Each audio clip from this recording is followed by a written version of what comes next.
Thank you. So this is a project I started looking into over 20 years ago. We used to have oysters in the area. I grew up in Long Beach. We always had the more or less fossil shells coming up from reefs that were maybe a couple of thousand years old before the island basically migrated north inland over them.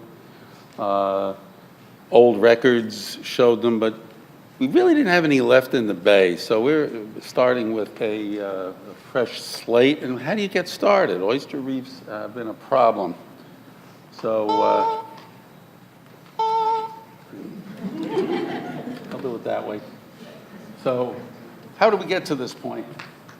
Overharvesting is the obvious first choice.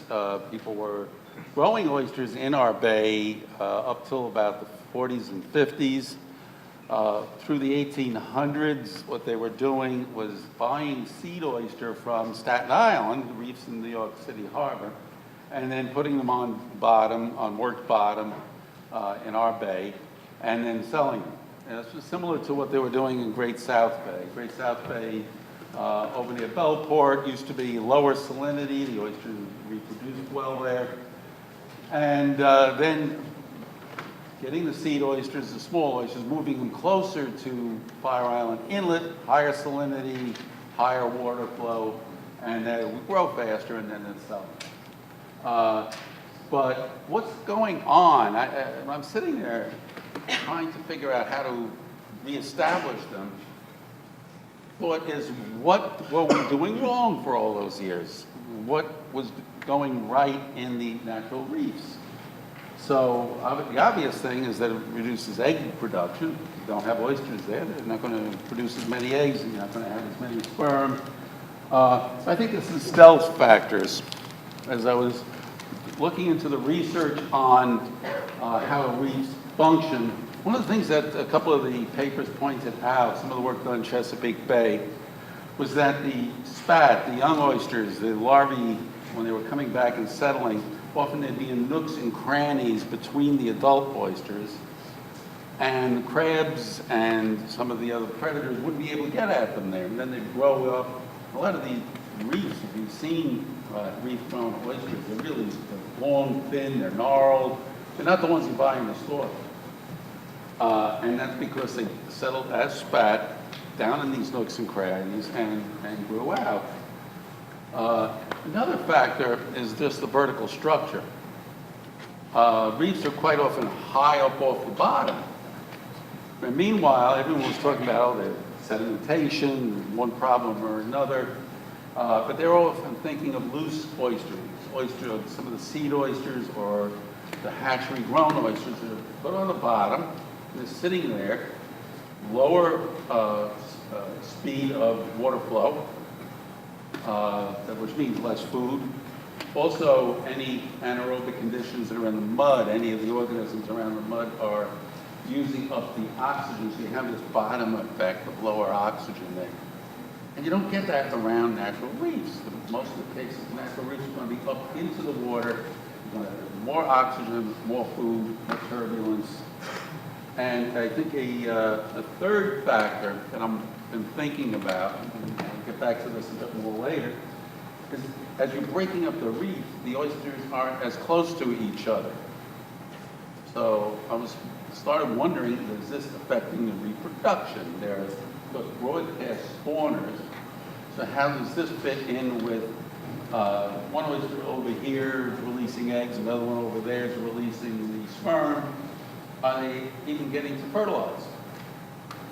So started looking into a lot of this. It's going to make noises again. No, it worked. So what are the consequences of these losses?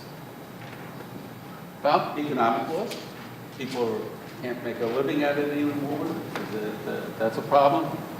Loss of shoreline protection, where you have these reefs, much like Soren mentioned with the eelgrass. This is going to attenuate waves. And this can be the wave attenuation around the salt marshes. So if the waves are hitting the salt marshes more strongly, it's going to erode more. wondering, why are we losing salt marshes after protection? One of the possibilities could be we don't have the reefs out in front of them protecting the shoreline. That's a possibility. And also, it's a loss of shelter for other species. You have many species that like to use or live around the, what did I do wrong here? Okay.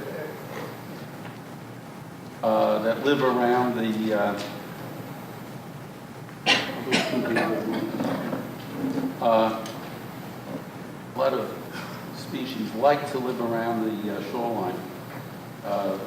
It's structured, they hide in among it, large fish can hide in among it, predators are going to look for it.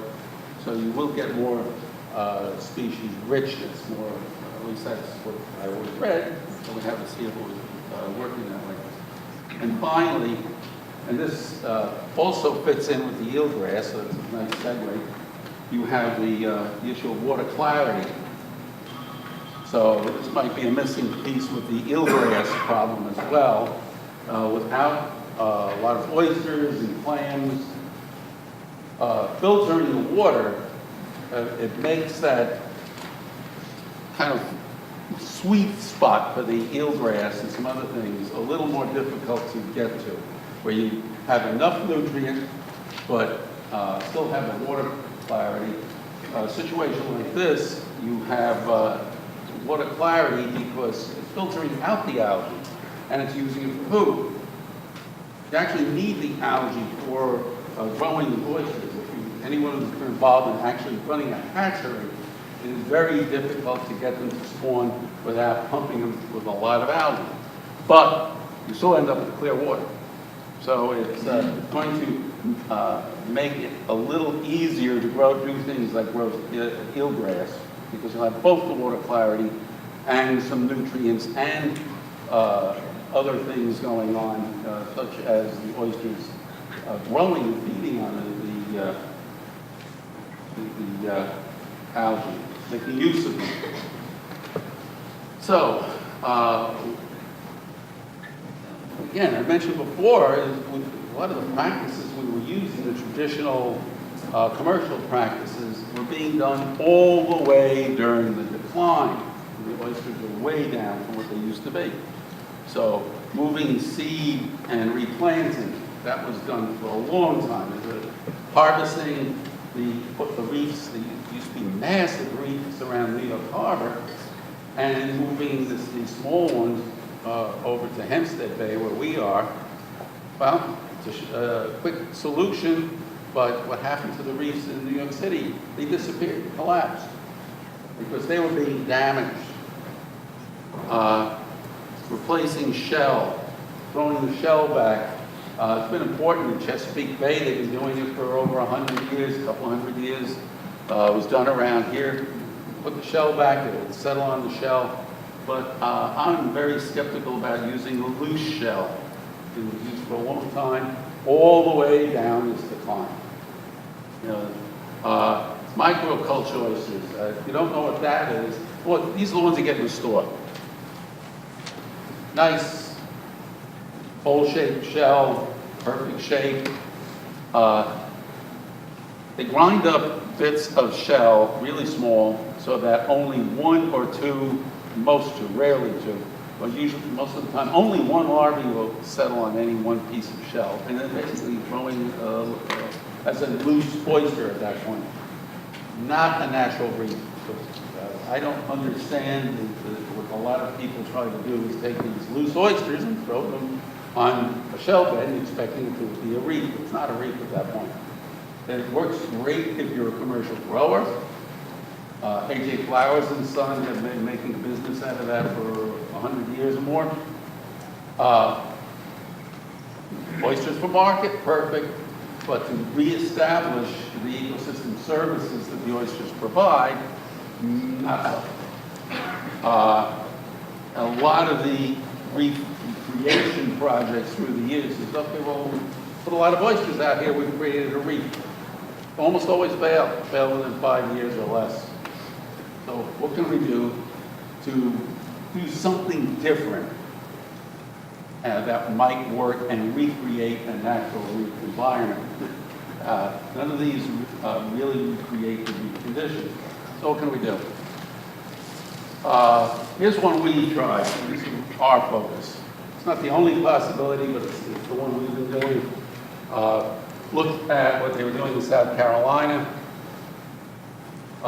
where they were bagging shell. They have natural set. They're bagging shell, putting them in front of the salt marshes, and they claim they have increase in the salt marshes. The edge would go forward instead of being eroded back. But they were getting enough natural set. Okay, you couldn't quite do the same thing. Also, we have more muddy conditions there. They already have some hard bottom, they're already putting it on layers of shell. So we have to do something a little bit different, but we're putting them in mesh, putting shell in mesh, and unfortunately it's a bit labor intensive, so we're using some volunteer help from various sources. Some people have been using cement structures such as reef balls, riprap. It's kind of expensive, and certainly riprap and such, you might have a problem getting permits for it. It's not really natural material. It's considered a structure that you're building in the bay. You'll have to get permits. I mean, we even have to get permits for the shell, but this is less likely. But another thing we might try, and we're going to do an experiment with this, is, okay, the hardened shorelines that we might have anyway protecting shoreline, can we also grow oysters on them? So we're going to experiment with that very soon. But that only works if it's a pre-existing structure, but making use of a pre-existing structure, so they're not just causing problems. I should, as an aside, say that where we are in Hempstead Bay, it's really an urban area. Over half the shoreline edge is already bulkhead, and about the only areas we have that are natural shorelines along the parkways and some parks, where it's receding as sea level rise cuts into it and marshes move back. So we have to deal with an area that's basically contained. It's not quite New York Harbor, but it's close. It's not what you have out here in Suffolk. So what our objectives are. Try to recreate something like a reef. Maybe, at least maybe I'm dreaming, but I keep hoping it'll be the core that a reef will grow on and become more natural. So we want to set up a vertical relief. We want to get it up off the bottom. It's going to be that water flow. Better oxygen, better food. Of course, if they're filtering and the water's still, they're going to filter all the water out right around them. They're going to just keep refiltering it, and they're not going to get to eat. So water flow has a factor. It's bringing in new food supply, fresh dinner table. Should provide a stable structure. One of the problems they've had in some of the reef attempts in Jamaica Bay and some other places is they'll put the shell bed down, and then a storm will come along, and it'll just wash off the oysters that they put there. So how are the oysters going to survive storm events? How are they going to build? So we want to have a stable structure. Reef balls will do that, kind of expensive, but we're trying to do that a little bit of a different way. And so it has to resist the wave action in storms. It's not going to go anywhere. The nooks and crannies I talked about before, places where the larvae can hide when they get back. And a dense population that I am convinced will enhance reproduction. So we picked a number of sites around Hempstead Bay, and we're hoping that we can re-establish this keystone species. Again, to provide ecosystem services. Soren's not the only one that uses that word. We started this process out under a New York State grant, and we did it in 2 phases. At first, we wanted to explore where in the bay the oysters might grow better. We used a product called an aquapurse, about this big, made out of a mesh, plastic mesh. Water could go through, it would hold the oysters.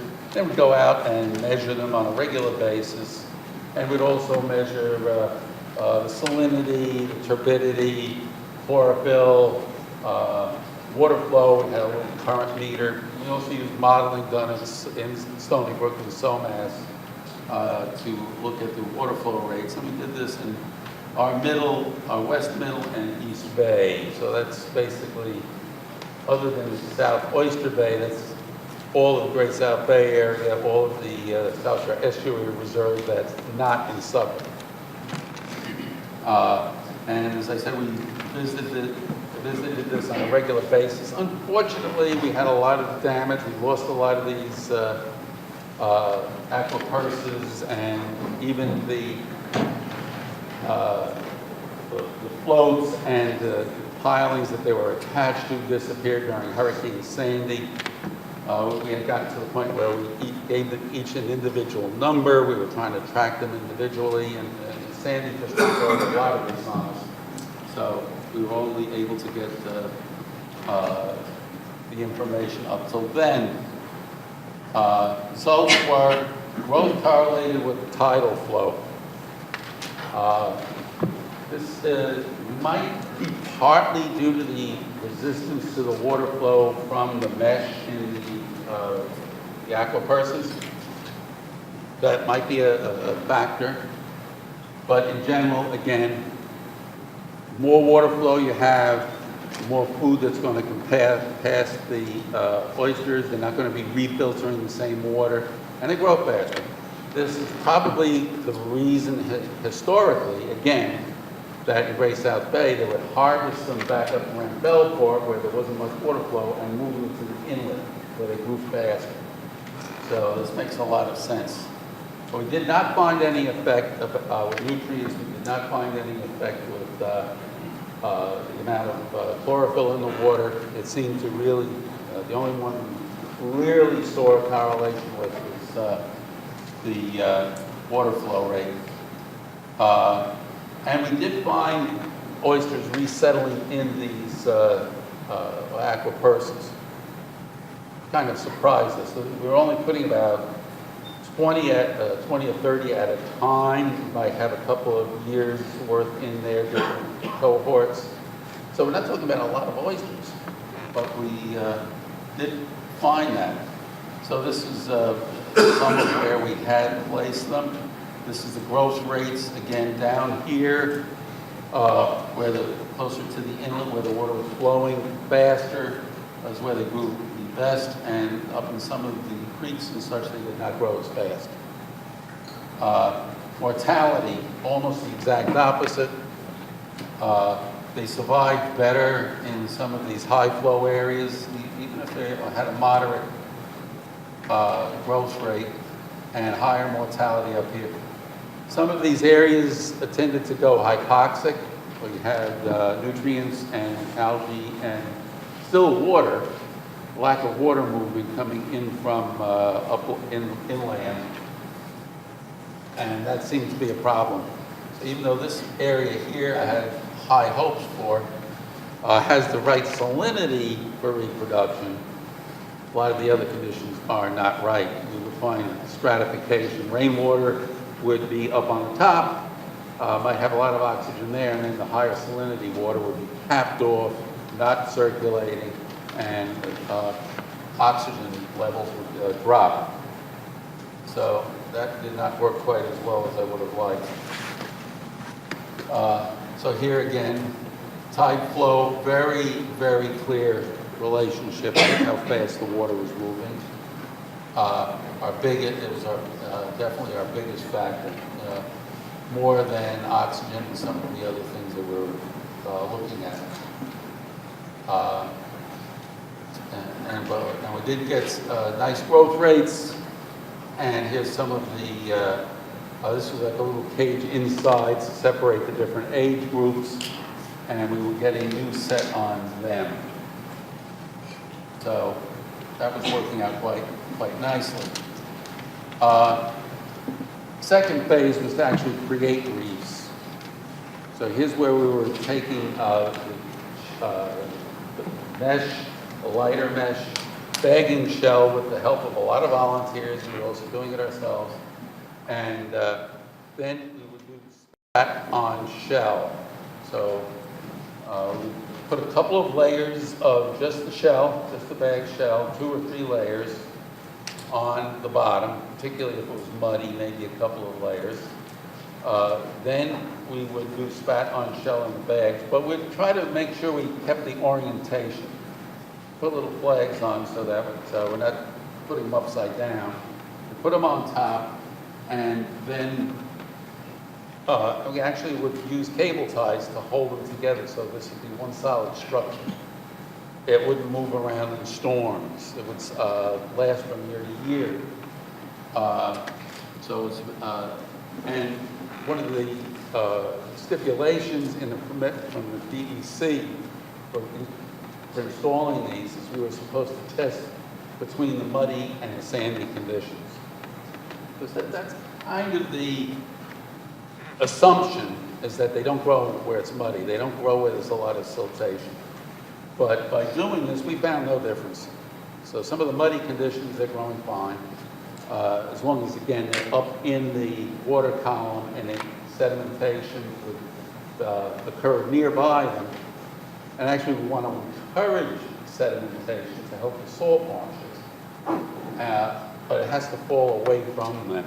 That's one of the sources of the sediment is actually the oysters themselves. They're filtering the water. So you're going to have their feces, but more importantly, it's going to be the things that they cannot eat. They will selectively filter, so they're going to keep the algae, the edible food's going to go down, move with the cilia down towards their mouth, but what they can't eat, they will separate out as pseudo-feces and spit that out. So that a lot of the sediment that is occurring around a place like that will be the pseudo-feces. So again, this was South Carolina techniques that we were building on, but using in a different way because we didn't have a natural set. And then we went back and measured these things. So again, bags spat on shell. Make sure that the bags are attached to each other so that they don't shift. Install parallel to the salt marsh. Again, part of what we were doing is trying to protect the salt marsh. So I took a page out of the way Army Corps of Engineers or some of the engineers will use to protect shoreline. So not all the groins stick out the way they do in Long Beach or somewhere. They'll also, another technique is to put the rock out off the beach to attenuate the waves and then leave spaces for the tide action. And so we arrange our reefs like that. These little sections about 10, 20 feet long and parallel to the shoreline. And we found that they do survive, or at least that's what we were testing, they seem to. They take a vertical growth form, what you see here.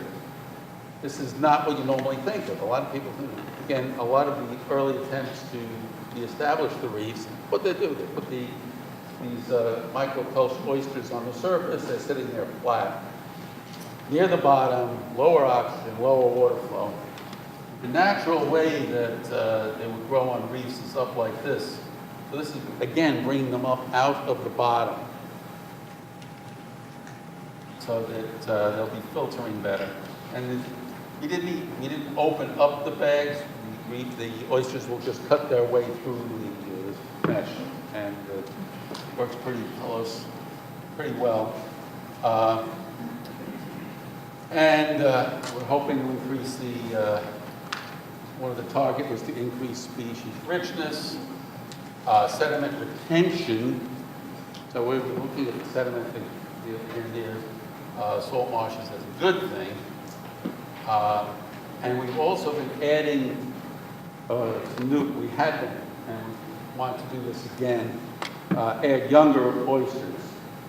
One of the things that you have with oysters is they will change sex. Most of the young ones will be male, and they tend to change to female as they get older. They can sense what's around them, so they will get some balance. But in a natural reef setting, you'll have lots of little males and a fewer but bigger females to get kind of the right sex ratio going. So we were trying to mimic that. This is another stealth effect that I think people have not been thinking in terms of, well, growing reefs. And certainly the one-shot idea, you put them out and leave them, does not give you that. And of course, it's in areas that are closed to harvesting. Because again, this is for ecosystem services. This is a key to set up a keystone species or a spawning reserve. So there may be enough of them will get out where they can be harvested. So, excuse the figures here. This was from another presentation. But these are some volunteers. These were from Splash, I believe, helping us bag shells. You can see we have the mounds of shell from the sea clamming boats, sea clamming industry. And this was in a tank we set up for setting the oysters. You can see the little red flagging. We put some of that on the shell bag so that we know which way's up, basically. We don't want to go out there and put it and hide all these small larvae that we went to such trouble to get. This would be an eyed petty veliger. That's the stage we have to look for where they will start to set on the shell within a few hours, actually. Preliminary results. Here are the 3 reefs we did get out. This one is the one in the area that the water flow wasn't so great. Have it up in the tide zone. So they've been surviving better than the ones in the oyster, in the little baskets we were using. But still not great growth. But they don't get the predators. We don't have the oyster drills up there.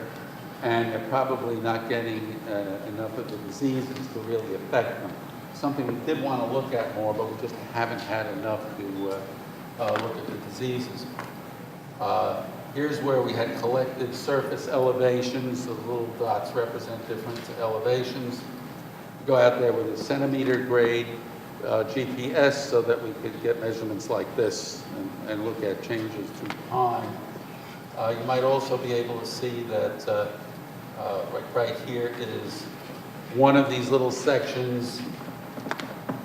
Then there's a space here, then another section, then another space. So this is the way we set them up in front of these salt marshes. In this particular area, when we started out, it was muddy on one side and sandy on the other. After a couple of years, it was muddy all over. So we're definitely getting increased sedimentation around the oysters. And this is a more recent one that we don't have as many measurements for. That's also, again, you can see right next to salt marshes. So that's salt marsh, salt marsh, salt marsh.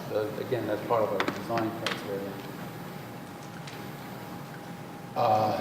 What we're trying to get is this dense, really dense set, so that the oysters are actually fusing to each other and forming oyster rock.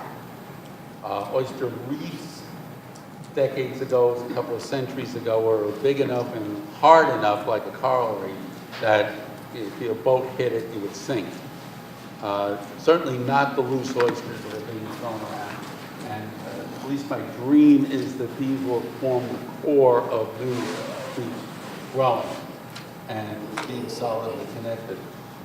When we had them a little less dense, we found there were some problems.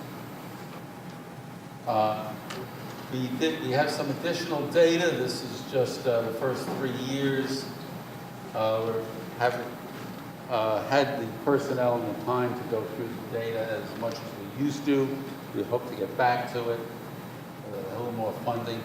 So this was a survey of two of the reef sites before we installed them.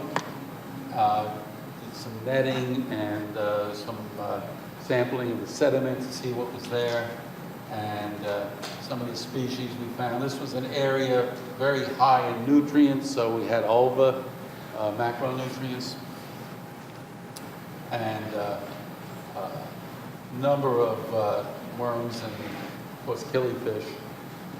After the reef was there a couple of years, we now found eels and some more clams and mussels and other things growing on and around the reef. So it did increase the species richness. And we had to continue that study. And as I saw before, we would get locations where the oysters started growing attached to each other. They can't move around like clams, so if you have oysters growing near each other, they will start to attach to each other as they grow. So, problem, however, is that if we do have spaces between them, we start getting boring sponge that it will start to grow inside the shell that they're attached to, at which point they become loose oysters. So that's a problem when they're not dense enough to grow faster than the sponge. So we have not, we weren't at first attaining the high densities. So we're trying to make sure that we have that many more spat on the shell so that we'll really, really start competing with each other for space. Also, another thing that's got us a little confused at the moment, we have to just trying to think about how to approach this. We weren't getting recruitment on the reefs we put out. But the much smaller aquapurse test situations, we were. So you had 20, 40, 30 oysters out there, and we're starting to get reproduction, but we put thousands out and we're not. So that's a little confusing. So we're trying to understand that. And that's led to some additional research I'll talk about later. And so we are working with some other partners, and we've been encouraging student projects. So one of the projects a few years ago, we wanted to see how long the gametes live. So again, this might be a weak spot that we haven't been looking at, that researchers in general haven't been looking at. So in this case, it was found that the ability, what the student did, let me backtrack, what the student did was we spawned some oysters and mixed some of the gametes right away, waited a time period, then mixed them again, waited, mixed them again, waited, mixed them again, and did a whole series of these. This was in Long Beach High School. And he tracked what percentage of the eggs were fertilized. So you'd look how many of them were turning into zygotes and how many of them were still just eggs. And track the fall off in the fertilization time to get that relationship. Then another project, though, which is actually a poster outside you can look at, a little math heavy, but you can, we're looking at another effect. As the oysters are spawning, and how far are they apart? I've been looking at for years in our bay where there were basically escapees from different projects. The power plant we have between Island Park and Oceanside, there was an oyster culturing facility there about 30 odd years ago, 40 years ago. And they tried growing oysters commercially in this warmer water. Eventually they stopped, but meanwhile we had oysters on Long Beach Bridge, we had oysters on various bulkheads nearby, the northern edge of Parsonage Island, some of the marsh islands nearby had oysters growing.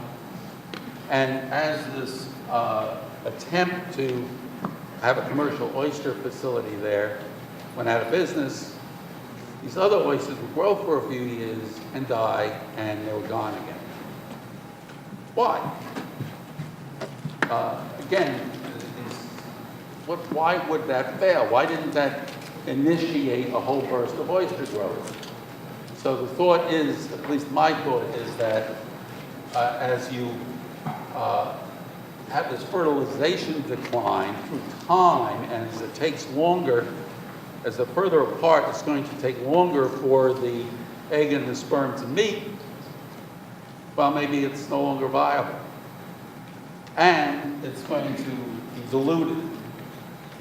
So one of the conference attendees, Vinny Pagano, approached this mathematically. He developed mathematical models. Again, there's posters outside. And the result was that the likelihood of fertilization declines exponentially. So as you put them further apart, the likelihood of having viable young, the larvae, just declines extremely rapidly. It falls off. So the ones you do get, you probably won't get enough to survive the mortality events, the predators and such, and last the 2 weeks to resettle. And in addition to that, a fourth reef that we're starting in our bay is in this tidal pool behind Long Beach High School. So it's been used as educational uses. They're going out and checking the growth rates and how well they're doing, and we're going to be continuing to work with Long Beach High School to try to get a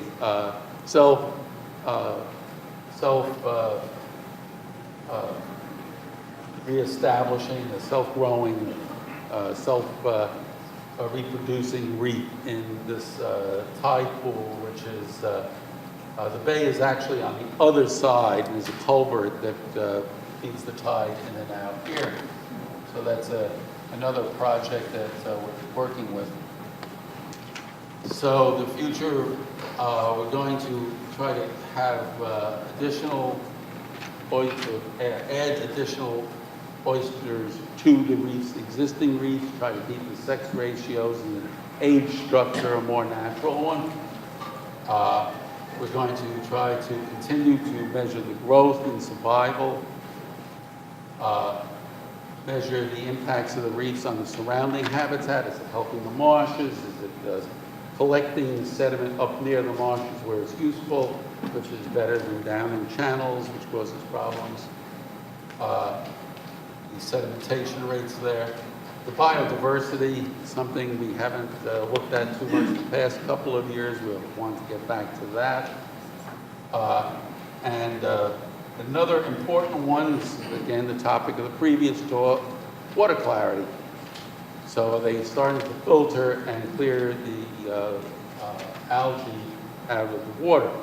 I think this is the whole interaction between the shellfish, eelgrass, and the species of algae you have in the water is something that's much more complex, and it probably needs more work. We don't get brown tide in our end of the bay, in our end of the estuary. So I think it's a significant question of why we're getting species that are helping feed and keep oysters and clams in breeding conditions, where they've been failing a little bit further east. So the whole complex interaction between filter feeders, water clarity, possibly the type of nutrients you have, the ratios of nutrients you have, I think needs a lot more study than we've been giving it. Most people just say nutrients and leave it at that. It's more, there are different types. And we're also trying to see if, hopefully, we'll get to the point where we'll see changes in the Spartina.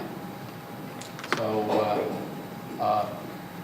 also for our future directions, some of our partners We've been working with Adelphi and Long Beach High School to recycle shells. We have some funding this year from the next couple of years from the New York State Department of State to work with this community oyster restoration effort and getting shells from the restaurants and places like that. We visited New York City and the Billion Oyster Project, and we're trying to learn from what they're doing.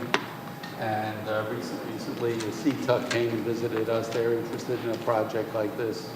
So it's something that hopefully we'll get this going island-wide, where we're not throwing the shells out. We're trying to put them to some use in the bay.